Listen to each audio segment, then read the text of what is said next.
नमस्कार, आपके साथ मैं हूं सबीना तामंग देशमुख। आप देख रहे हैं कच्चा चिट्ठा। आज कुख्यात गैंगस्टर काला जठेरी और लेडी डॉन अनुराधा चौधरी की शादी हो गई। 7 फेरों के बंधन में वो बंध गए। 250 पुलिसकर्मियों के पहरे में 7 फेरे हुए। शादी की सुरक्षा में 7 घेरे बनाए गए। पुलिस ने एहतियातन शादी पंडाल के आसपास की दुकानें बंद करवा दी थी। लेकिन जब लाल जोड़े में काला चश्मा पहनकर दुल्हन बनी लेडी डॉन शादी के मंडप में पहुंची तो सीन ही बदल गया। लेडी डॉन ने शादी में आए मेहमानों की लिस्ट खुद चेक की। यहां तक कि विवाह की विधि करवाने वाले पंडित तक की एंट्री आधार कार्ड चेक करने के बाद हुई।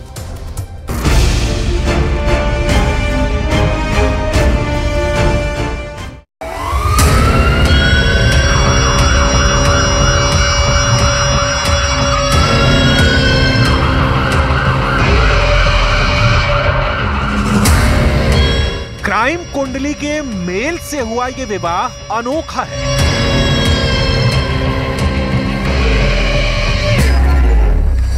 अनोखा हर लिहाज से, क्योंकि दूल्हा बहुत बड़ा गैंगस्टर है, दुल्हन उससे भी बड़ी लेडी डॉन है। नए वर वधू की जमाने में पहचान है। दूल्हा संदीप उर्फ काला जठेड़ी, दुल्हन अनुराधा चौधरी उर्फ मैडम मिंच।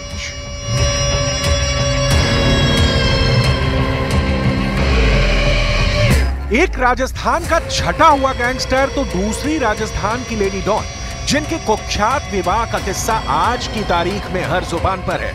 वजह भी अनोखी है। दूल्हा सीधे जेल से शादी के मंडप में पहुंचा, पुलिस के पहरे में पहुंचा। दुल्हन काला चश्मा चढ़ाए सुर्ख लाल जोड़े में शादी के सभी इंतजाम खुद करती रही। दिल्ली के द्वारका में जहां विवाह हुआ वो इलाका मानो छावनी बना हुआ था, क्योंकि गैंगस्टर और लेडी डॉन की शादी में अब शकुन का खतरा था। खतरा उन गैंग से जिसकी इन दोनों से जानी दुश्मनी है। इसलिए संगीनों के साए में दोनों ने 7 फेरे लिए। विवाह के बाद लेडी डॉन की खुशी देखते ही बन रही है। संदीप काला जठेड़ी और अनुराधा चौधरी की शादी संपन्न हो चुकी है। हमारे साथ बात करने के लिए अनुराधा चौधरी मौजूद हैं। पहला एक्सपीरियंस कैसा रहा आपका? अच्छा एक्सपीरियंस। आम लोगों की शादी होती है, लोग शादी के बाद घूमने जाते हैं, लेकिन संदीप वापस तिहाड़ जा रहे हैं। आपके लिए कितना चुनौतीपूर्ण है? ये एक टफ पीरियड है। हाँ, स्ट्रगल पीरियड है, स्ट्रगल करेंगे।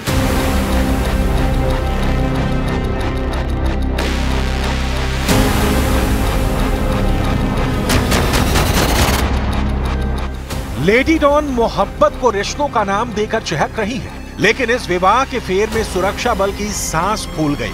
लेडी डॉन वेड्स गैंगस्टर के लिए कितनी मशक्कत हुई, इसे भी जानिए। सुबह करीब 9 बजे लेडी डॉन अनुराधा चौधरी शादी के पंडाल में पहुंच गई थी। शुरुआत में अनुराधा और मैडम मिंच खुद ही एंट्री गेट पर मेहमानों की लिस्ट की जांच कर रही थी।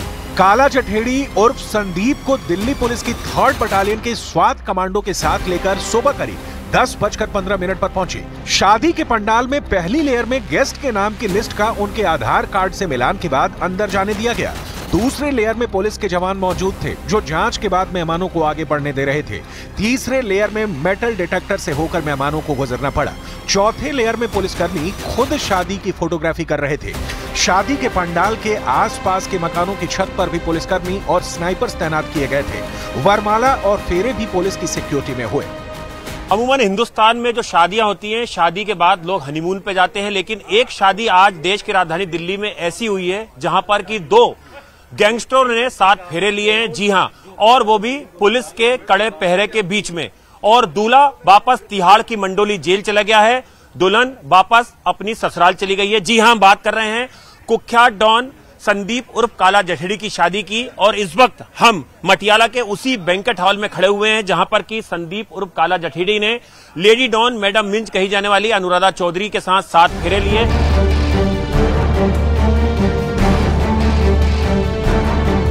काला जठेड़ी और लेडी डॉन के शुभ विवाह के वक्त भीषण गैंग वॉर का डर सता रहा था।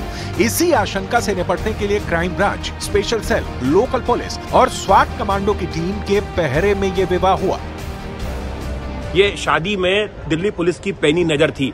बता दें कि कोर्ट से 6 घंटे की कस्टडी पैरोल जो है वो संदीप उर्फ काला जठेड़ी को मिली थी, और जिसमें ये शादी में 3rd बटालियन उसे विशेष सुरक्षा घेरे में लेकर मटियाला तक पहुंची थी, और यहां पर दिल्ली पुलिस ने मचान बनाकर लोगों को, पुलिस वालों को तैनात किया था।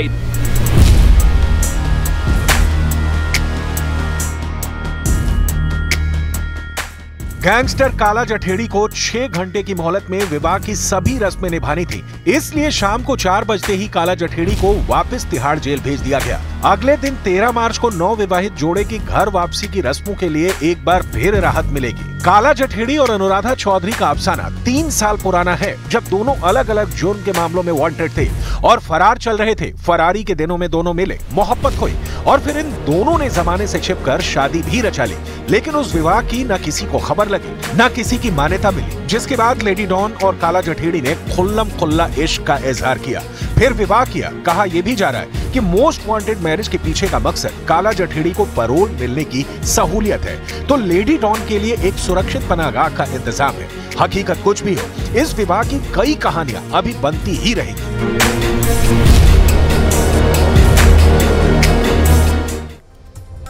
हरियाणा में लोकसभा चुनाव से ठीक पहले बीजेपी ने बहुत ही बड़ा फैसला लिया, और इस फैसले ने हरियाणा में बीजेपी के क्लीन स्वीप की संभावना को और ज्यादा बढ़ा दिया। बीजेपी हरियाणा के अंदर 80-20 के ऐसे फॉर्मूले पर काम हो रहा है। बीजेपी ऐसे फॉर्मूले पर काम कर रही है जिसने विरोधियों को मुश्किल में डाल दिया।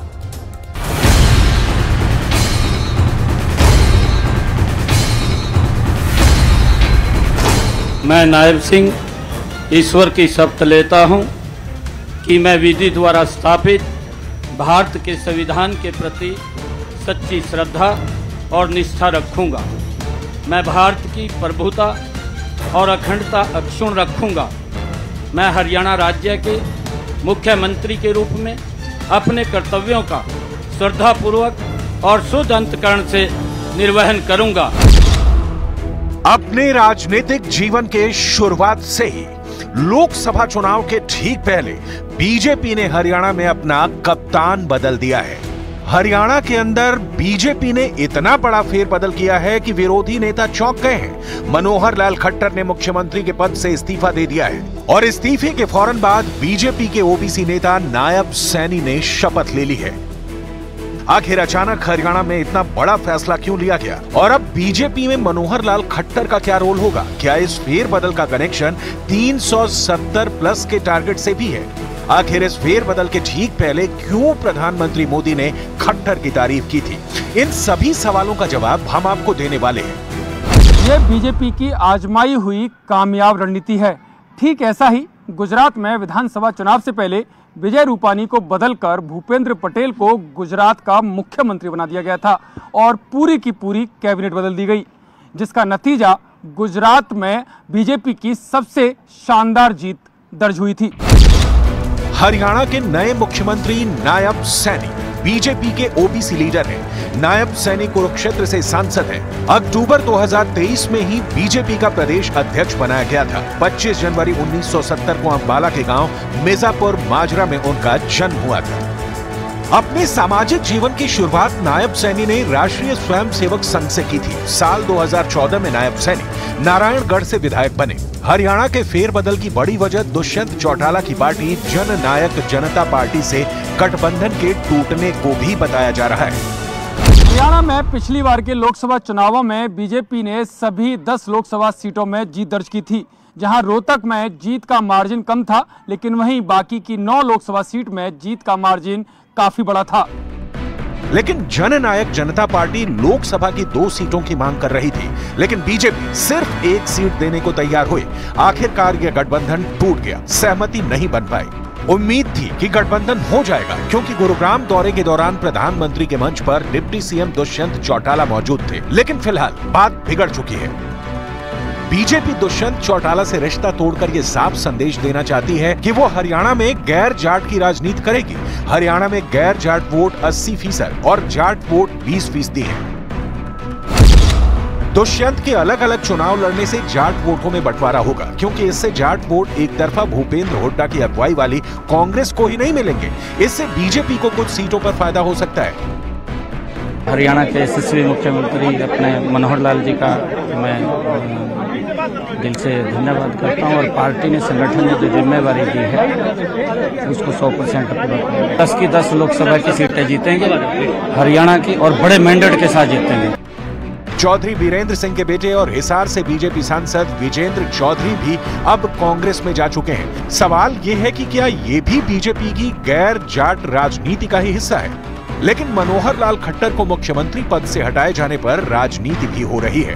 कांग्रेस पार्टी के मुताबिक इसकी वजह जनता की नाराजगी है। हालांकि प्रधानमंत्री मोदी ने हरियाणा की रैली में ही मनोहर लाल खट्टर की ईमानदारी और सादगी की काफी तारीफ की थी, जिससे ये साफ पता चलता है कि खट्टर को आगे भी बड़ी भूमिका और पद मिलना तय है। हरियाणा में बीजेपी ने क्लीन स्वीप करने के लिए अपना लॉन्चिंग पैड तैयार कर लिया है और जल्द ही वो और भी कई बड़े फैसले ले सकती है। पोखरण में ललकार, जी हां, ये ललकार जिसकी गूंज आज पूरे विश्व में सुनाई दी। आज पोखरण के रण में ऑपरेशन भारत शक्ति का दम दिखा। देश की तीनों सेनाओं ने भारत शक्ति वॉर एक्सरसाइज में हिस्सा लिया और दुश्मन को अपनी ताकत यहां पर दिखाई। देश के जांबाजों का पराक्रम देखने के लिए समारोह में खुद प्रधानमंत्री नरेंद्र मोदी और रक्षा मंत्री राजनाथ सिंह भी मौजूद थे। तीनों सेनाओं की इस वॉर ड्रिल की खासियत यह थी कि इसमें शामिल हुए सभी हथियार, जी हां, सभी हथियार हिंदुस्तान में बने हैं।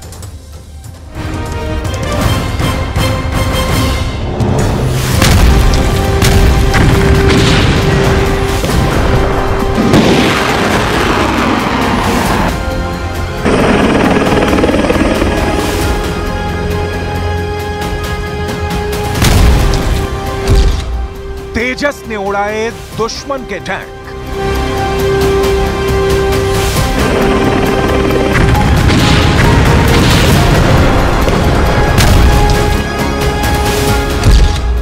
पिनाका के मिसाइलों से दुश्मन बर्बाद।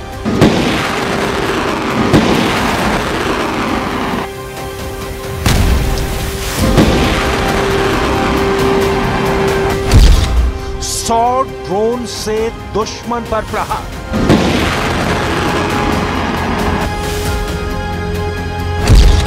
धनुष के वार ने धुआं धुआं कर दिया।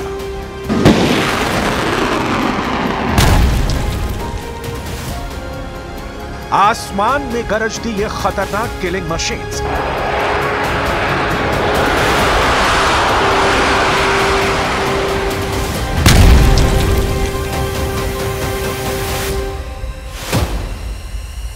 जमीन पर जांबाजी दिखाते हिंदुस्तान के सबूत।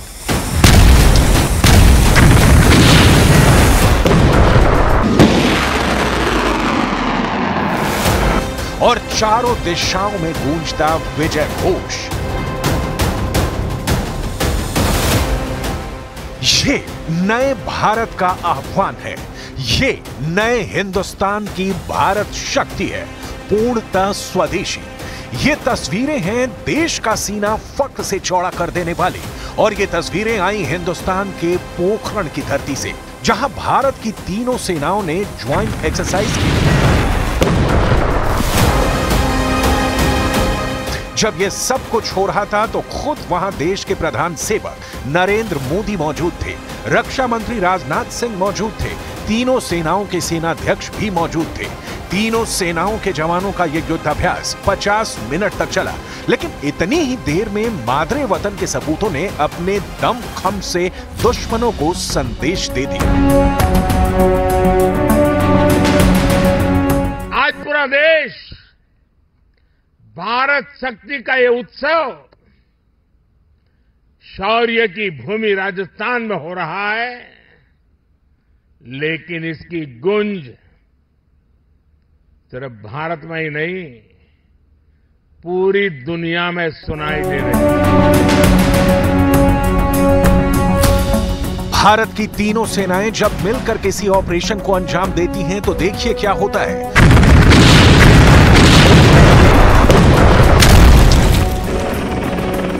ध्रुव एक्शन में आ चुका है। ध्रुव में एक लाइट व्हीकल है।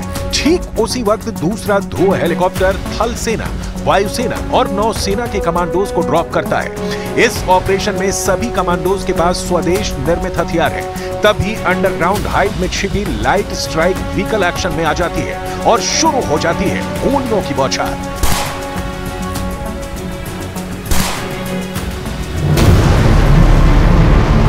अब अर्जुन टैंक्स की गरज को देखिए। ये अत्याधुनिक टैंक खूबियों से लैस है।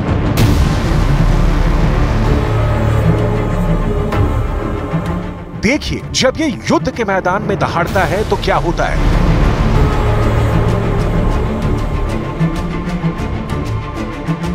और देखिए, जब अर्जुन की तोप में गोले उगलने शुरू किए तो पल भर में दुश्मन की ताकत हवा हो गई।